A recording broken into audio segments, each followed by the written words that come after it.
Yaani leo nipige tamia. Leo tunaenda sawa kwa sawa. Nilikupa shilingi ngapi? 4,000. Shilingi ngapi? 4,000. Nilikupa 4,000. Haya, nipe mahesabu nayo mpaka chichi kabaki 900. Mimi siwezi kukuelewa kabisa. Twende kazi. Chapu changamka. Unga nusu shilingi ngapi? 700. 700 Haya, twende 700. Takamata tu. Twende 700, Dagaa. Kwa 500 dagaa. Umenunua kwa nani? Kwa Muha. Dagaa 500. Twende. Nyanya chungu za shilingi ngapi? Mwanamke wangu napenda kutia nyanya chungu. Nyanya chungu singacha nao tu bana na wewe. Niongeza mesao mbaya na maana hewa. Nyanya chungu 200. Twende kazi. Changamka. Bamia za shilingi ngapi? 300. Ungenunua za 200. Haya, twende kazi. Mafuta 200. Sawa. Hapo umejiongeza lakini ungeenda kwa umenunua kwa nani kwa mafuta? Vijiko vingapi umechukua? Vya 200 ndio viwili. Mafuta 200. Ungeenda kule kwa nani kule mafuta ni 150 kijiko. Mafuta 200. Twende kazi. Nyanya 2. Tashinga ngapi ngapi?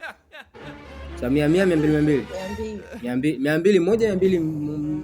Shamba za 200. Za 200. Haya, za 200 nyanya 200. Twende kazi. Karoti ngapi? Moja.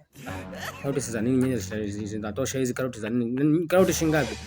Sasa unaona sasa ushaongeza hesabu tayari hapo. Twende. Hoho 100. Sasa hoho nini sasa lakini hapo? Twende kazi. Kitunguu. Cha 100 hicho ni muhimu. Twende kazi. Nazi ya nini sasa? Kwani umenunua nazi? Nazi 700. Ushamaliza? Ushamaliza? Tunapiga hesabu kwani mpaka kwani ibaki 900. Nikupe 4,000 rudi 900 kwa vitu vidogo hivi, vitu vichache. Sasa naambia hapo ile umepeleka wapi? 700 jumlisha hii hapa 500 inakuwa shilingi ngapi? Inakuwa 1,200. Haya, tunaenda 200 jumlisha 500 inakuwa 700 kujumlisha 1,200.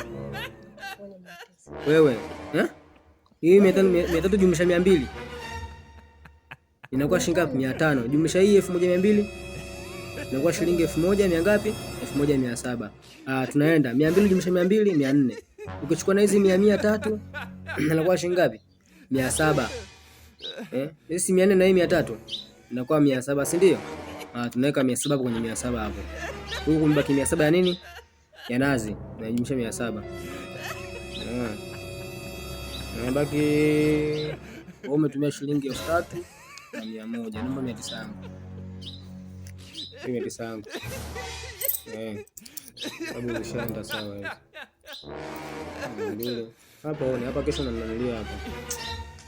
Bila kuwapigia hesabu nye. Kama mnatukaanga kila siku nje. Kwa mtu anajenga kwao.